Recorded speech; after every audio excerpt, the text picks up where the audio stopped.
A very good afternoon to students of 7th semester of Civil Engineering Department. I'm Professor Mohammed Akhtar and I'm going to teach you a subject of 7th semester, that is Advanced Concrete Structures. Uh, we are starting with our very first lecture today, and it's on Unit 2, that is Design of Slender Column or Design of Long Column. Actually, slender column and long column is one and the same thing. We are having this design in our syllabus in Unit 2, and we are starting with it today. And hopefully, I'm going to complete the entire design by today itself, which will going to take around I think 3 lectures. Yes.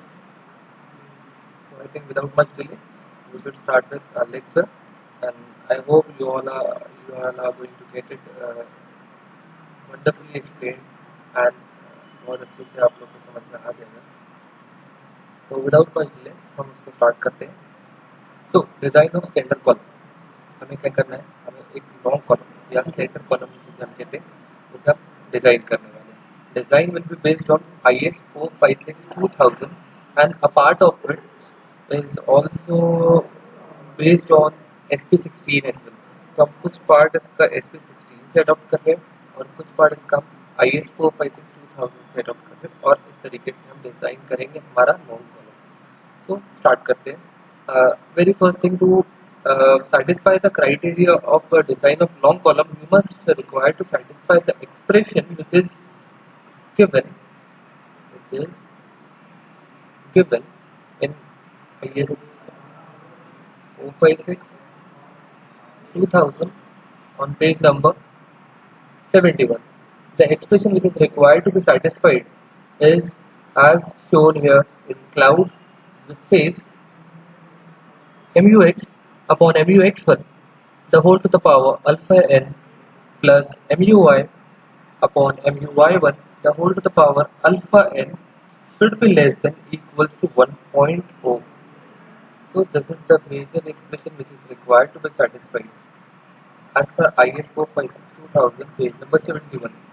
If this expression satisfied, it means your design is safe. You have done a safe design. Okay.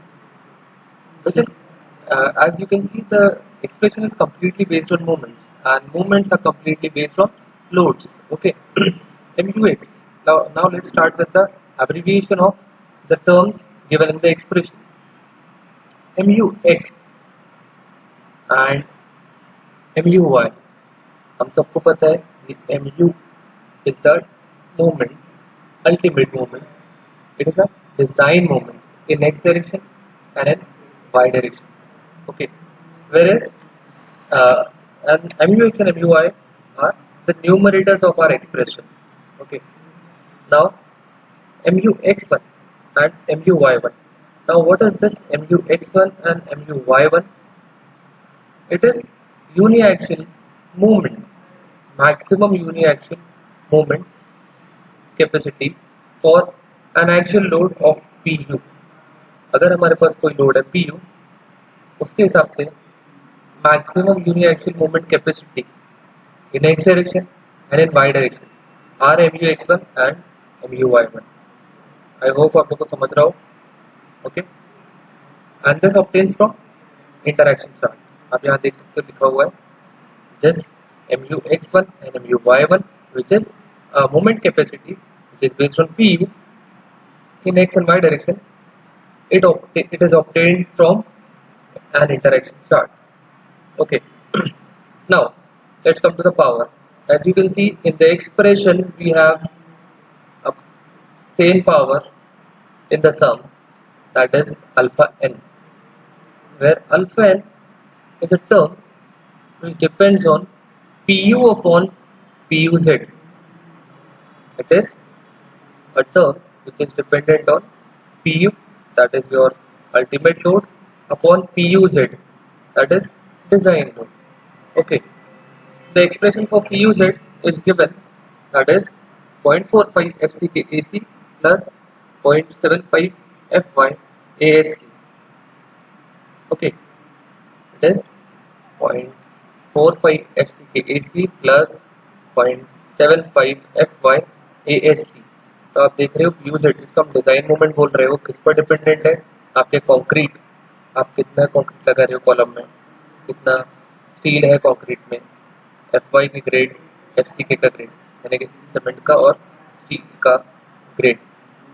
Okay, concrete और steel का grade. Okay, तो आपका area कितना है concrete का, steel का, आपका concrete का ग्रेड, आपका स्टील का ग्रेड, इस पर से आपका ये PUZ, जिसको हम डिजाइन लोड बोल रहे हैं, वो मिल जाएगा। Where is this PU is the maximum load. ये कहाँ से मिलेगा? Mostly it will be given to you कि कॉलम पे कितना लोड आ रहा है। अल्टीमेट फॉर्म में दिया है तो अच्छी बात है, अल्टीमेट में नहीं दिया है तो हमको आता है कैसे अल्टीमेट करना है उसे, उस पर से अल्फा एन आपका निकल जाएगा।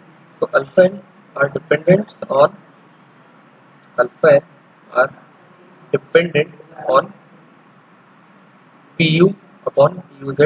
PU आपको पता है कि आपको गिवन होगा, एंड PUZ डिजाइन लोड किस तरीके से निकालते हैं आपको आता है। Numerator of your expression MUX and MUY, ये भी आपको पता है कि आपके डिजाइन मोमेंट्स है।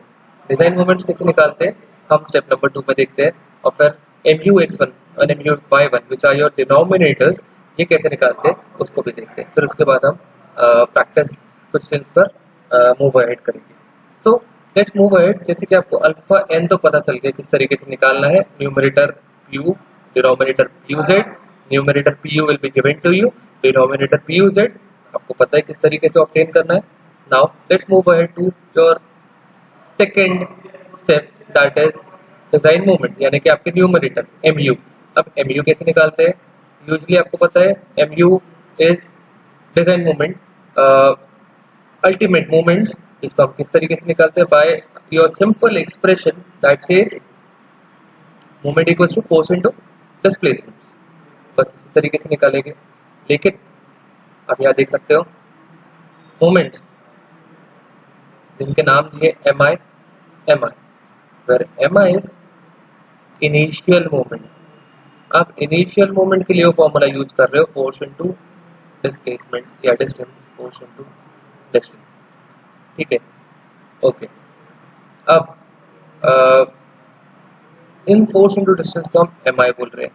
Moment that is MI in x direction का फॉर्मूला क्या बता रहा है? लोड। अब लोड है आपका अल्टीमेट फॉर्म में, क्योंकि आप डिसाइड कर रहे हो, आप लोड्स को अल्टीमेट फॉर्म में लोगे। And the distance that is eccentricity. अब इसेंट्रिसिटी जब आप x के लिए निकाल रहे हो, जब मोमेंट इन x निकाल रहे हो तो आप इसेंट्रिसिटी y की यूज कर रहे हो। जब आप मोमेंट इन y निकाल रहे हो तो इसेंट्रिसिटी x की यूज कर रहे हो। How is it going on? ये किस तरीके से हो रहा है आपको दिखाते हैं। आप यहाँ देख रहे होगे एक कॉलम बना हुआ है, कॉलम पे हमने एक्सेस डाला जो पैरेलल टू लॉन्गर डायरेक्शन है।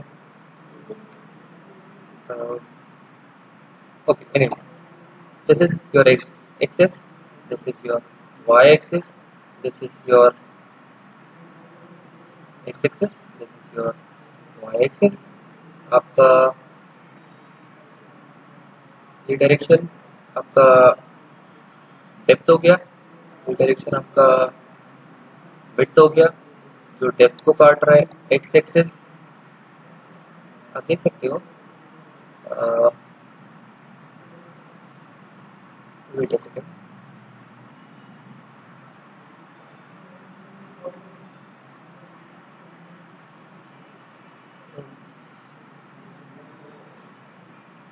this is your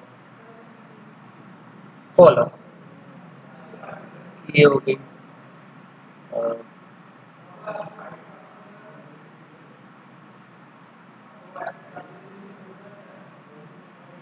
ये आपकी डेप्थ हो गई, ये आपकी विड्थ हो गई। ठीक है, okay.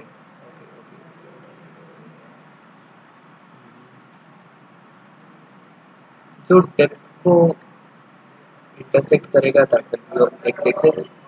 The axis which is bisecting the longer dimension is your x-axis, or you can call it as a major axis. And the axis which is bisecting your width, the axis which is bisecting your width, is known as y-axis, and you can call it as a minor axis. Let me name this first. Uh, Actually, I'm new to this software, so I'm finding a bit difficult in editing my notes. Okay, this is your y-axis, this is your x-axis.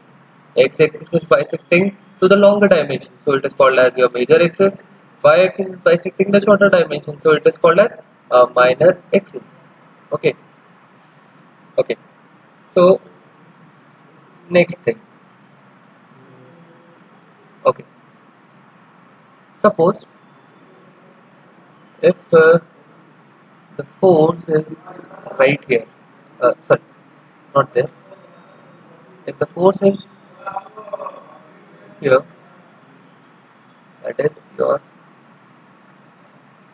Pu. So it is having some eccentricity with a CG. This eccentricity will be named as E, correct? And this eccentricity is on x-axis. That's why it will be named as Ex. Okay. So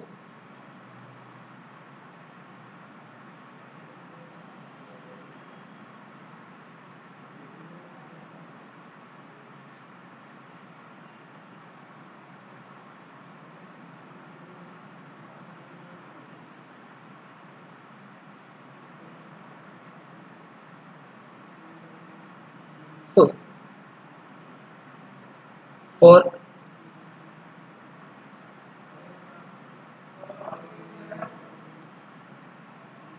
wait a second, I'm finding a bit difficulty in drawing a movement over here. So okay, this is done. So if I'm finding movement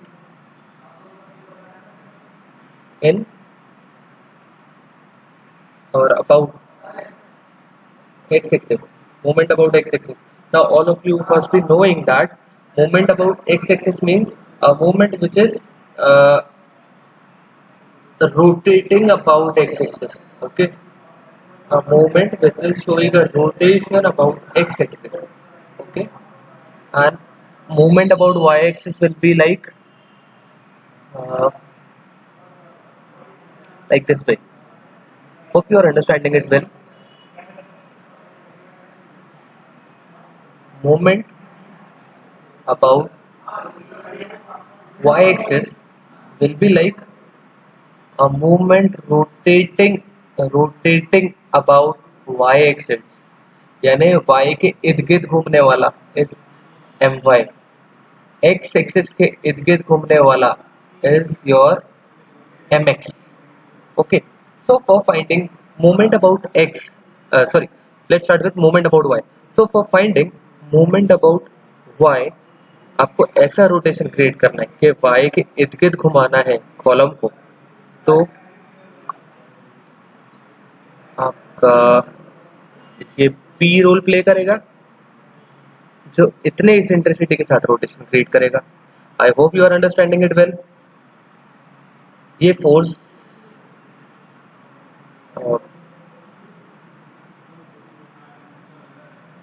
number one, this force using this eccentricity will create a movement about y, यानी y के इर्द गिर्द ये column को rotate करेगा, column में movement show करेगा. सो M Y करने के लिए क्या करना पड़ रहा है, पी यू इंटू ई एक्स. सिमिलरली हम एम एक्स पे चलते हैं. तो एम एक्स क्रिएट करने के लिए अगर मूवमेंट अबाउट एक्स क्रिएट करना है तो फोर्स होना चाहिए इधर पे. Force should be over here. This is P U and it will use the distance right from here till here, which will be named as Ey. So for creating a moment mx, you need a pu with an eccentricity Ey. So the formula for mx will be pu into Ey, and the formula for my will be pu into ex. I hope you have understood it.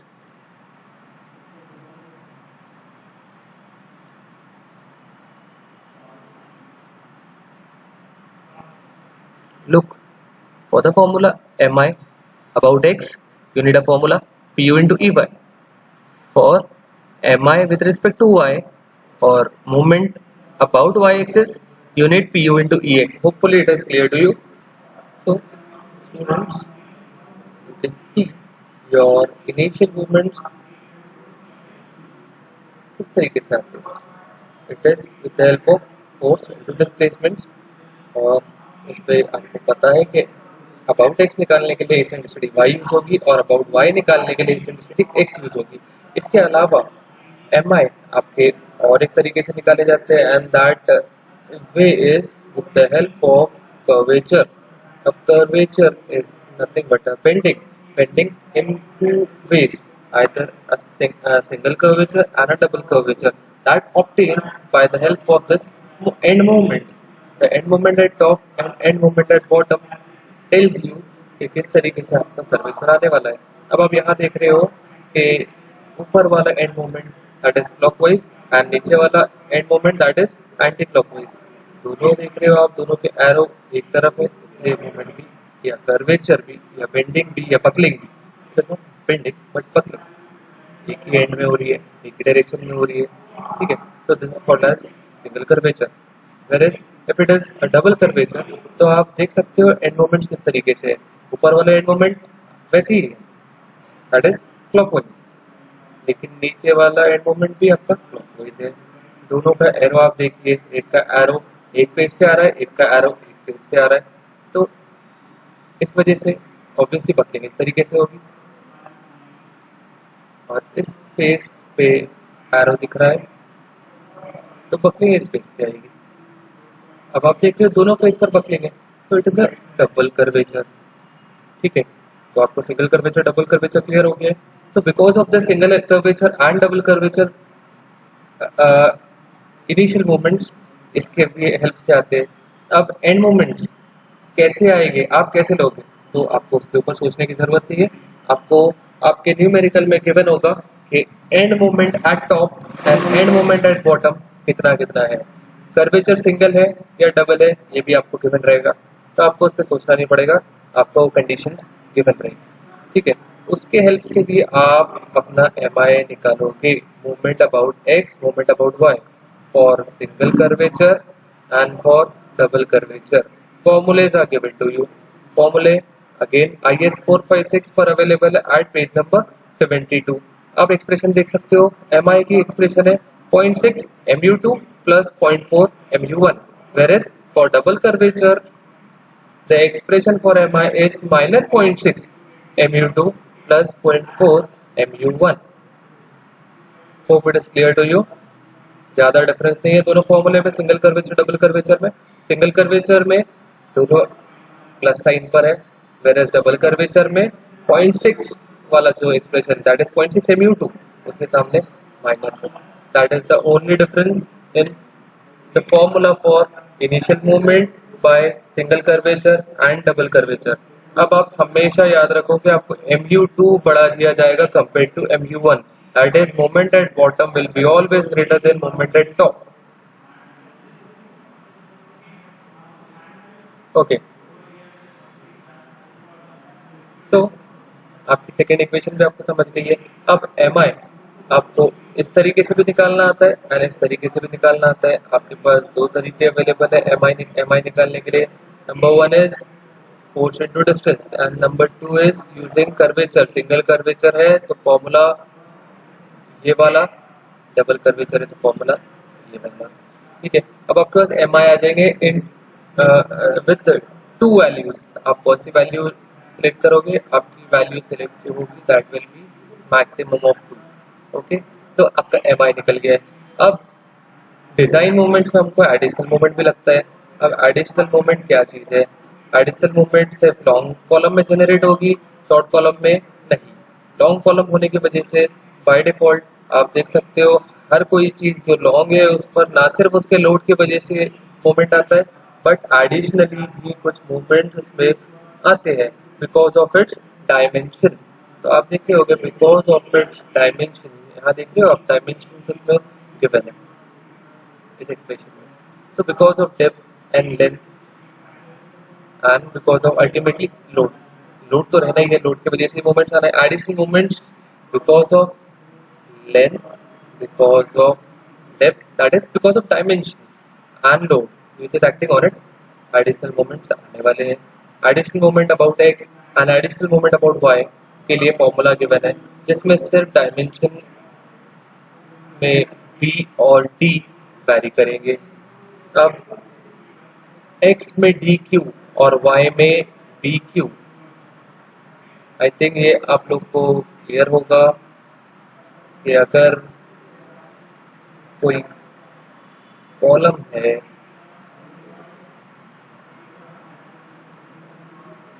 और उस column पर X is bisecting longer dimension है, तो that is called as X axis. ठीक है, अब आप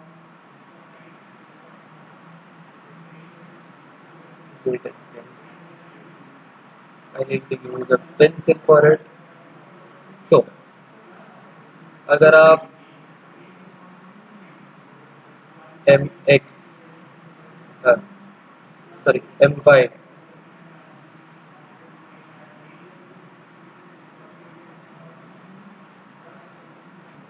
sorry mx, इसे mx कहेंगे क्योंकि इट इज अबाउट x। ठीक है, अगर आप mx निकाल रहे हो या आप mx निकाल रहे हो, ठीक है, तो mx के लिए आप देख रहे हो कि this is the moment which is rotating about x-axis and this x-axis is bisecting what? It is bisecting your depth। ठीक है, तो mx के लिए क्या बाइसेक्ट हो रहा है? आपका डेप्थ बाइसेक्ट हो रहा है, तो आप mx पे डेप्थ लोगे। whereas आप चलते हो y डायरेक्शन पर, y एक्सिस ये है आपका, ठीक है ना, this is your y axis. अब y एक्सिस पर आपका मूवमेंट किस तरीके से आएगा? तो इस तरीके से बनेगा कुछ which is rotating about y। तो y एक्सिस किसको इंटरसेक्ट कर रहा है? आपका y एक्सिस इंटरसेक्ट कर रहा है इस डायमेंशन को, देखिए आप, this is your p, correct है।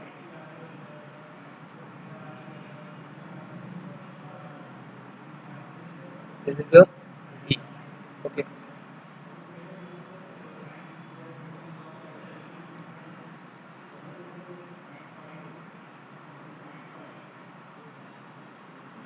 ओके, तो आप अगर my पे काम कर रहे हो तो डायमेंशन कौन सा बाइसेक्ट हो रहा है? आप पहले एक्सिस चेक करें, my मतलब अबाउट y, y एक्सिस ये, y एक्सिस किसको बाइसेक्ट कर रहा है? b को, तो my में b आएगा। अब x की बात करते हैं, मोमेंट अबाउट x कौन से एक्सिस को किसके अबाउट रोटेट कर रहा है? x के। x किसको काट रहा है? वो d को काट रहा है, तो x में आएगा d।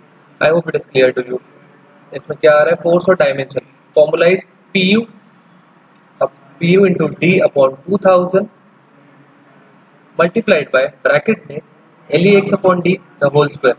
अब y के लिए जाएंगे तो d को चेंज करके सिर्फ b कर देंगे और L इफेक्टिव में x की जगह y। अब L इफेक्टिव आपको पता है क्या होता है? That is your effective length. Effective length कैसे निकलती है वो भी आपको क्लियर होगा, आई थिंक आपने पढ़ा है पहले। कर्वेचर्स पर डिपेंड करती है आपकी इफेक्टिव लेंथ। देखिए आप, इफेक्टिव लेंथ यहाँ से लेके यहाँ तक है, ठीक है ना, this will be your effective length, okay. Anyways, वो कैसे निकालना है, क्या करना है? हम आगे देखेंगे। आपके आप कंसेप्ट क्लियर रखिए। Now let's move ahead to another thing. Okay, इस तरीके से आपका एम आई क्लियरली निकल जा रहा है और एम ए एक्स क्लियरली निकल जा रहा है, मतलब आपका डिजाइन मूवमेंट अब क्लियर हो गया है। ठीक है, अब आपका डिजाइन मूवमेंट हो गया है, क्या बचता है? हम चलते हैं एक्सप्रेशन पर। एक्सप्रेशन पे चले तो हमें पता चल रहा है हमारा अल्फा एन निकल जाएगा। किस तरीके से निकल जाएगा? P U upon P U Z से। पी यू तो गिवन रहेगा, पी यू जेड भी निकल जाएगा, बहुत सिंपल है। जिसमें आपको ए सी लगेगा वो भी आपको मैं बता दूंगा किस तरीके से निकलता है, ए एफ सी भी बता दूंगा। एफ वाई एफ सी की तो गिवन रहेगा, तो पी यू जेड निकल गया, मतलब अल्फा एन आपका निकल गया। और उसके बाद आपने डिजाइन मूवमेंट्स को कैसे निकालते हैं वो पता कर लिए। अब इंटरएक्शन चार्ट यूज करना है और हमको M U X one M U Y one, जिसको हम क्या कहते हैं? Maximum uniaxial movement capacity. ठीक है, maximum movement capacity about X and Y direction. ठीक है, और bending movements about X and Y direction, ऐसा भी कह सकते हैं। तो वो कैसे निकालते हैं? आई थिंक मैं इसको एक न्यूमेरिकल स्टार्ट करता हूँ और उसमें ही आप लोग को समझाता हूँ। तो let's move to the numerical over design of ट्रोम्बोलिन।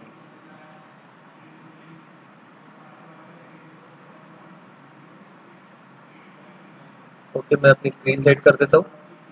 थोड़ा स्क्रीन की बॉर्डर्स कट रही है, जहाँ न्यूमेरिकल का नाम नहीं दिख पा रहा है।